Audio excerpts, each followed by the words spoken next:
Hello and welcome to IFL Markets. We have with us today Mr. Saurabh Mukherjee, founder and chief investment officer of Marcellus Investment Managers. He's a veteran investor, and I have had the pleasure of interacting with him several times over the past 10 years. Welcome, Saurabh. Here's wishing you and your team the best of health in these tough times. Thank you, Sheetal. Thanks for inviting us. Thank you. What would be your advice? How do they play these markets in these volatility? Do they All stay put? markets, whether it's these markets or the markets 2 years ago or the markets 2 years hence, there's only one way. There's only one way to consistently make money in our country. And honestly, there's no way to, there is, at least I don't know of anybody who can time the market, right?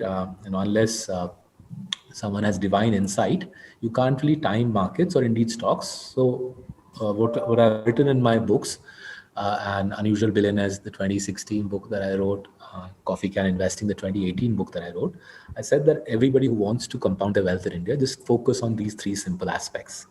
Look for companies that are clean. Look for companies that are selling products and services that Sheetal Agarwal and Saurabh Mukherjee need in their day-to-day lives. And thirdly, look for dominant franchises. Honestly, there is very little else that the people watching this program can do. And the last thing anybody watching this program should be trying to do is, figure out whether the Nifty is going to go up or down and whether COVID will wax or wane. That way lies madness. That way lies. Hmm. Okay, so coming to the one aspect that you're talking about is the clean accounting and the governance, corporate governance part of it. Over the years we've seen there has been a rising awareness in all stakeholders, whether it's corporates or even investors. Do you see there's an improvement there? How have you seen this trend, and how then you really identify good stocks there? I think there's been two different trends on this accounting front. I think generally I would agree with you. General quality of awareness, both on investors' parts and corporate captains' part. General awareness that I need to do a better job on accounting and governance has improved. I think the tragedy has been that a specific sector with very poor accounting, which is financial services, and within financial services, lending, banks and NBFCs, a specific sector with very poor accounting has become a very prominent part, an increasingly prominent part of the market. So financial services is by far the largest sector in the market, and it is a sector which remains even after the DHFL and Yes Bank and ILFS fiascos. It remains a sector with notoriously poor accounting. So on the one hand, general Indian corporate hygiene on accounting has improved. On the other hand, a specific sector with very poor accounting has become by far the largest sector in the market, and it poses therefore accounting quality generally therefore poses immense risks to your viewers' wealth, to IFL's clients' wealth, far more than actually COVID does. So there's one of those paradoxes in life. People sort of agonize, everybody's agonizing about COVID, or 2 years ago they were agonizing about the economic slowdown. These are actually secondary issues, I would say even tertiary issues. Okay. The central challenge for most people watching this is in their portfolio are probably companies, or actually not probably, almost certainly in the portfolios are companies whose books are fabricated, and those fabricated companies' accounts will destroy the wealth of millions of Indian households, right? And that therefore accounting quality and governance generally should be the foremost concern of any Indian investor. Mm-hmm. So are you does it mean that you are not very you don't have any picks in the BFSI space, because that again is a vast space, with NBFCs, banks and all other players. BFSI, as in every other sector, the 12 forensic accountants in our team do heavy duty analysis every year in December. So every year in December, our 12 forensic accountants use the Marcellus in-house proprietary method to go through the BSE 500, apply our forensic screening system, which I've explained in chapter 10 of the Unusual Billionaires, and you screen out, effectively, Sheetal, we screen out 80% of the market. Similarly, in BFS, screened out 80% of the market, and we've settled upon half a dozen or so really high quality lenders, where our heavy duty forensics tell us that the books are clean, they're believable, the CEO is not fiddling the figures, and therefore across Marcellus's $1 billion of assets that we look after, there are around half a dozen lenders who pass our forensic tests. Okay. So, any stocks that you would like to talk about in this with this theme, of clean books and proper governance practices that you think stand out, and in your So as we analysis? think about in our books, as has been, I think, detailed in Unusual Billionaires, I think HDFC Bank for a long time, I think the best part of a generation now, has Right. set the standard on consistent, clean accounting. And there is a notion out there that HDFC Bank was one man's creation and it'll fade after the great Aditya Puri goes. Aditya Puri clearly was a giant in Indian banking, and I'm sure HDFC Bank's employees will agree that they owe a lot to the great man. But the institution he left behind is strong, it's well run. The systems and processes that have been put in place are amongst the most rigorous in Indian banking. And from a shareholder's perspective, the steadiness in performance, the quality of disclosure, the speed with which they're able to announce their quarterly results, all of that points to very high standards of accounting and governance. Not far behind HDFC Bank, as I've said several times in public, is Bank. Again, under Uday Kotak ji, a very high quality institution with high standards of governance and accounting. Conservatism has been built. And one of the paradoxes of Indian lending is there are no marks for bravery here. The most conservative, the most clean, the most well-governed lenders are the ones that create the most amount of wealth for Marcellus's clients. And I would therefore put HDFC Bank and Kotak Bank as exemplars that the other lenders in India could learn from. In the NBFC space, I would say Bajaj Finance sets the pace on accounting governance. In fact, one of my erstwhile neighbors, Rajiv Jain, was instrumental in the turnaround that Bajaj Finance staged in 2008. And in the last 13 years, Sanjeev Bajaj ji as the promoter, Rajiv Jain as the CEO, and they've said what HDFC Bank did in banking, I think Bajaj Finance has done in NBFCs. Consistent ability to compound a franchise by using high quality technology, top quality staff, rigor, transparency, disclosure to investors in great detail with great candor, and they have become a very successful company, and they deserve every bit of the success because they have transformed a murky industry with poor disclosure into a thriving industry with higher standards of disclosure. Hmm.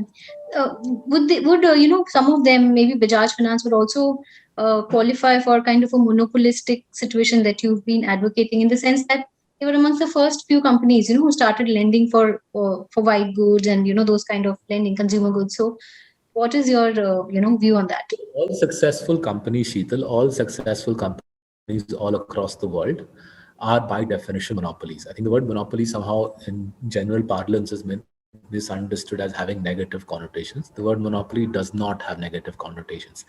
It means a dominant provider who has managed to erect barriers to entry that its rivals cannot compete with. So, for example, in the context of adhesives, as every school child knows, in the context of adhesive, one company dominates absolutely. Right? Fevicol, as every child learns by the time they're in class 5 or 6, is utterly dominant, right? In fact, even earlier in their existence, as toddlers in India learn, one company dominates the provision of baby milk powder. The company's name is Nestle. Similarly, in the context of consumer durable financing, 70, 80, I would say now 85% market share lies with Bajaj Finance. And that I think is an essential facet of a successful business.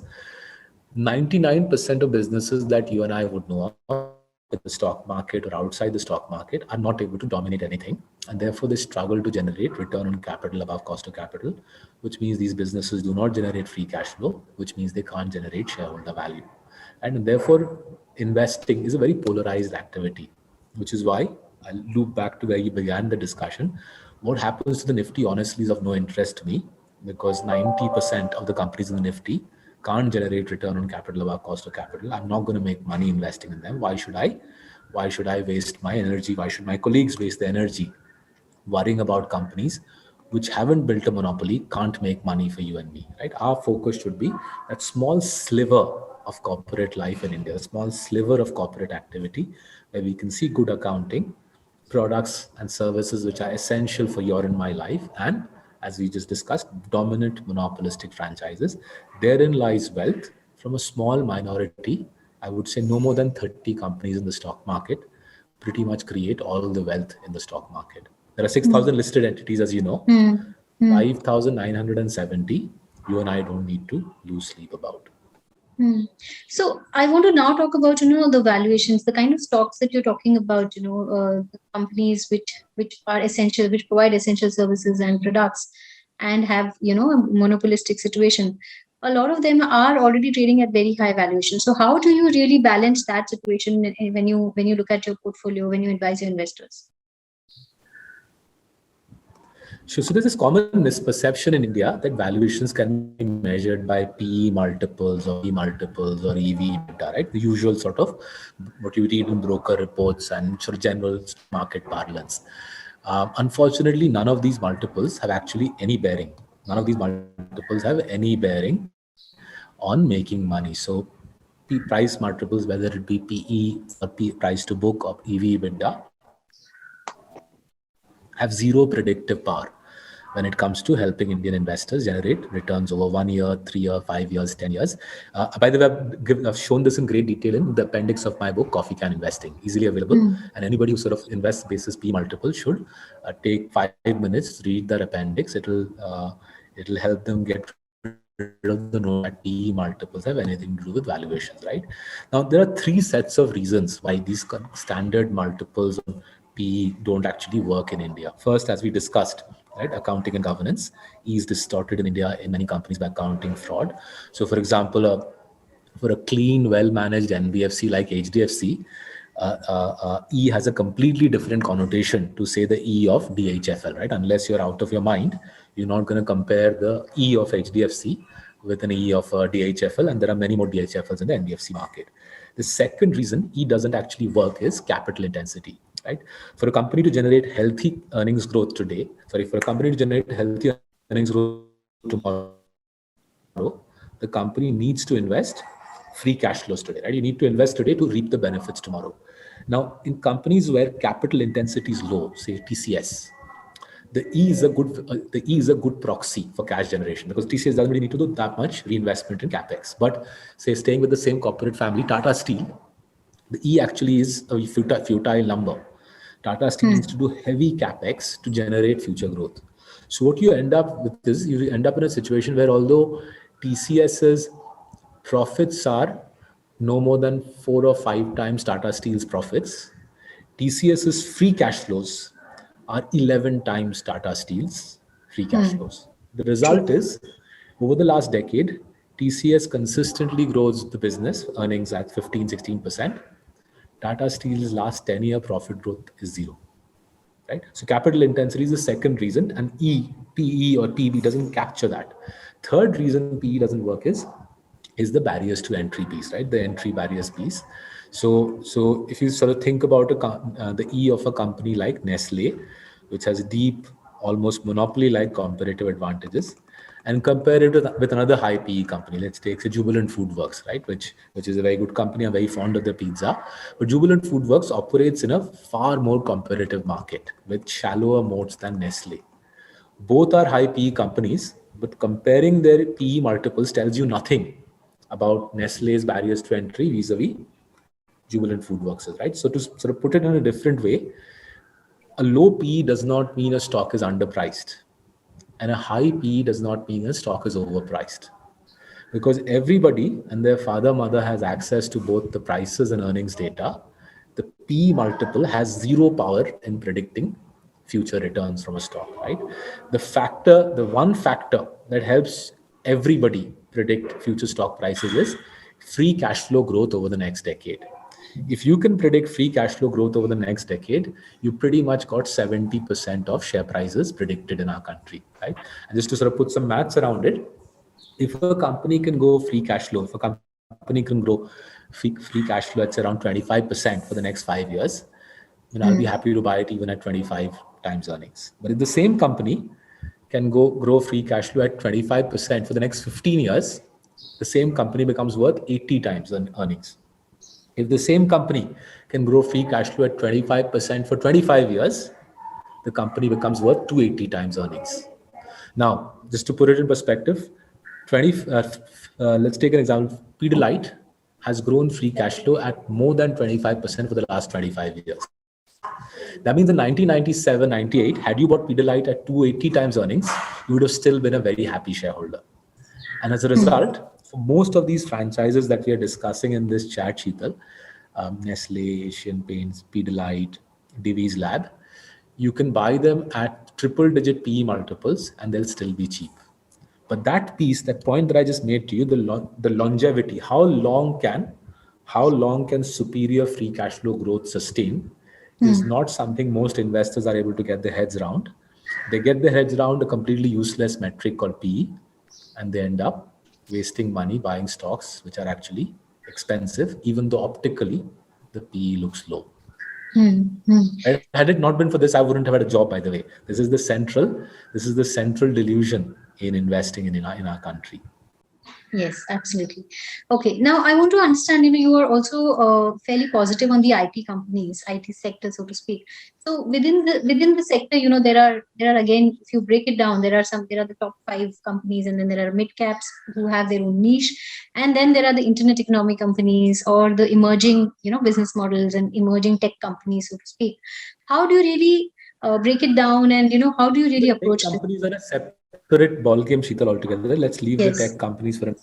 In IT services, to our mind, there's only one company with very high barriers to entry. There's only one Goliath in Indian IT services, which is TCS. It's bigger now than the next 2 IT services companies in India put together, right? And TCS's barriers to entry, its ability to consistently grow at 15-16%, as we discussed, is around a moat built around training and retraining 2.5 lakh people every year. It's the world's largest retrainer of white collar professionals. And that's given TCS enormous resilience. So it doesn't matter whether cloud computing is in favor or application development and management is in favor, whether SAP is doing well or Salesforce is doing well. TCS has turned itself into a giant elephant who's super nimble. Right? Marrying scale with nimbleness is one of the toughest challenges in corporate life, and TCS has pulled that off, and it becomes, I think, the sole clear gorilla in Indian IT services. Beyond that, I'm afraid there's not that many Indian IT services companies that we would be interested in investing in. Now, there's other space, the tech product space. Very few monopolists there, right? So a monopolist that we like, and it's in some of our portfolios, it's called InfoEdge. They have a monopoly in a business called Naukri.com. And they've used the Naukri.com monopoly. Naukri.com throws off lots of cash. Ask any HR officer, perhaps yours at IIFL, and they'll tell you no HR department can function without a subscription to Naukri.com. That's given them enormous free cash flow. They've used that to invest in things like Policybazaar and Zomato and generated insane shareholder wealth. But businesses of this ilk, of the ilk of InfoEdge, are basically non-existent in the Indian stock market. We hope there'll be more InfoEdges in the Indian stock market, but as yet we haven't seen anything else which is as monopolistic as this. So that brings me, to something that I've also been, reading up upon and trying to understand. We've seen in the past 1 year and, in recent times, a lot of like the Zomatos and the different types of technology companies coming in the IPO, coming in the markets, getting listed. So of course, each of them have their different models, business models, and their different strengths. So do you think that is some space, where you can see the next monopolies, Sheetal. Zomato hasn't yet IPO'd. We'll see what happens. Right. Defining, so what is a monopoly? A monopoly is a company which does not have to compete on the basis of price. Right? Building, say, 55-60% market share by offering a cheap or a free product isn't a monopoly. Right? By definition, you don't really have any barrier to entry, which is why you're slamming your prices to build market share. In Naukri.com, you can again ask your HR officer, if tomorrow Naukri.com, the prices are hiked by 20%, he or she would still subscribe to it because it's so essential for an HR officer's life, right? We haven't found any other Indian tech company, products company with that sort of pricing power, right? And that is how we invest in companies. By monopoly, we intuitively say, if tomorrow Nestle hiked the prices of infant milk powder by 20%, would an Indian family stop feeding their child lactogen or nan? I think the answer you and I know is no parent would say, "Arey, let me switch my child to a lower cost milk powder because Nestle hike kar diya." Right? That immediately tells you It's a monopoly. Yeah. If tomorrow Asian Paints' paint prices went up 10, 20%, will your painter switch? He's not going to do it, right? On a different interview, we'll tell you why. Painters don't like switching away from Asian Paints. This sort of pricing power is absent in other Indian tech product companies. They are competing on the basis of price, which immediately suggests that it's not a monopoly, and therefore we have stayed away from other tech product companies. A few of them have been listed. We are hoping that we're hoping that better quality tech product companies will gradually get listed in India. So far, Inferge is the kind of Amitabh Bachchan of the space. Okay. Okay. I want to understand from you now, if you see over the past, 1 year, ever since the pandemic broke out, hospitality, aviation sectors are the ones which have really been impacted significantly, severely. Even within that space, you see some of the leaders have the opportunity to, consolidate and do some M&As and grow. So do you see that Not as interested, and they didn't generate free cash flow. Hospitality aviation didn't generate free cash flow before COVID. They will not generate free cash flow after COVID. And right? you know the reason why, right? There is no barrier to entry. You don't wake up in the morning and say, I will only take a flight from said airline. I'm not going to take any other airline's flight. Which is why in your and my lifetime, no airline in Indian history has generated free cash flow. Right? Because no airline in Indian history has had pricing power. Right? So it does not matter whether COVID is happening or not happening. Our hotels and our airline industry, indeed our telecom industry as well, right, and our real estate developers have been singularly unable to generate free cash flow before COVID, after COVID, and therefore, we just completely, it's not part of our investment universe. Okay. And the more you talk to me, you realize these sorts of things, right? COVID, it's an emotional thing. I understand. We are all absorbed in COVID, and I too have lost relatives, and I've got colleagues who are ill. But the investor's job is not to get lost in the here and the now. Look at things structurally, and you realize it honestly doesn't matter the day-to-day stuff of COVID and Nifty and interest rates and GDP growth. Very, very few companies can make you and me money. And you look through most of the day-to-day transient stuff, and you realize that why should I be interested in hospitality aviation? It didn't make money before COVID because they didn't have entry barriers. Unless you and I believe that COVID will lead to a creation of an entry barrier, which will help a specific hotel chain vis-a-vis another hotel chain, there is no reason for us to get very excited about hospitality in the context of COVID.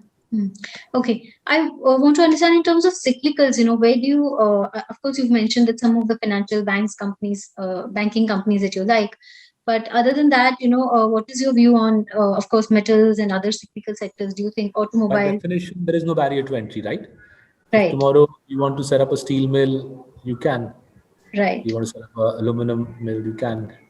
So by right. definition, that's why they are called commodities, indicating the fact that there is no barrier to entry. It's a global set price, and therefore you will struggle to find a commodity a metals and mining company.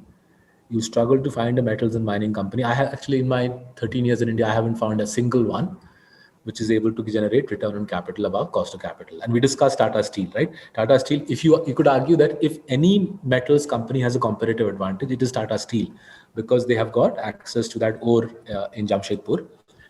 So they are, as they call it, integrated commodity converter, where the ore is their own, and their coal is their own, and they produce the end product, the finished steel, which is theirs.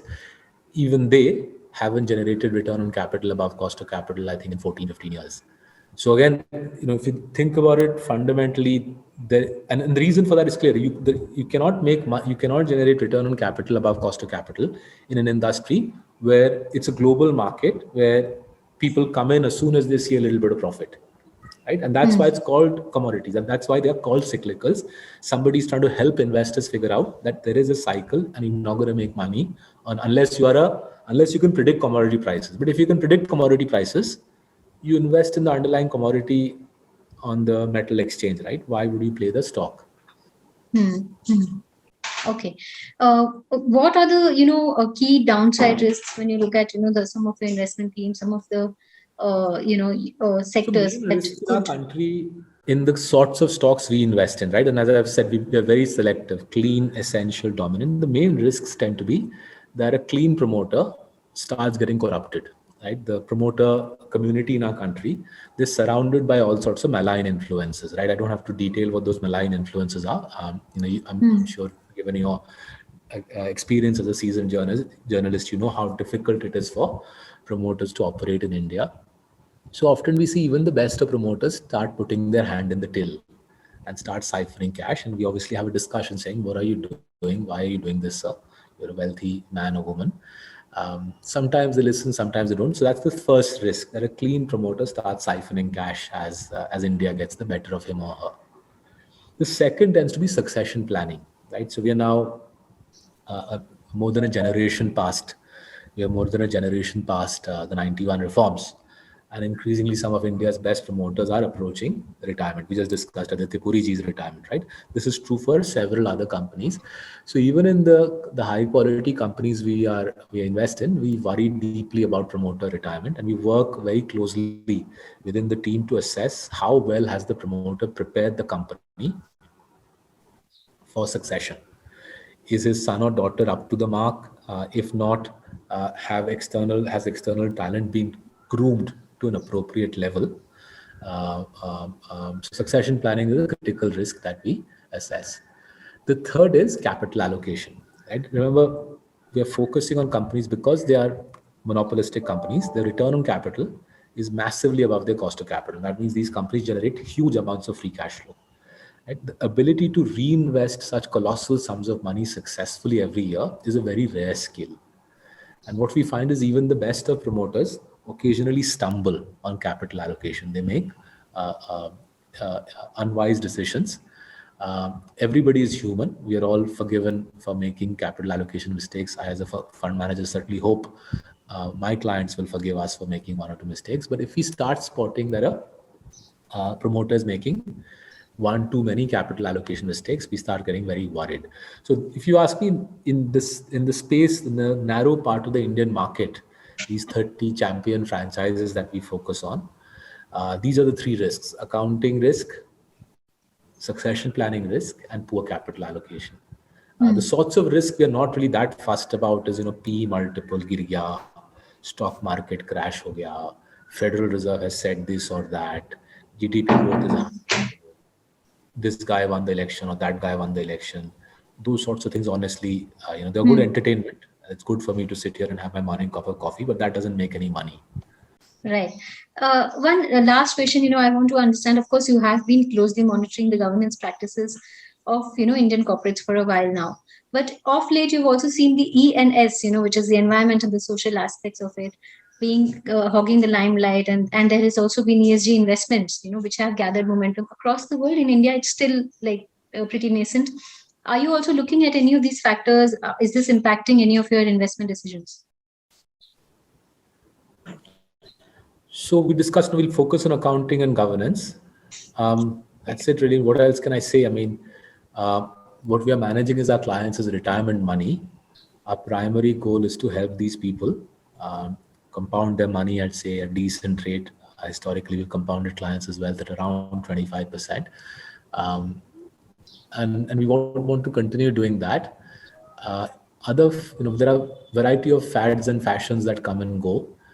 What remains, what endures is clean promoters, honest promoters, hardworking promoters who put their best foot forward every morning, who don't lie in their accounts, who don't lie to investors, who don't lie to their staff. Those promoters endure.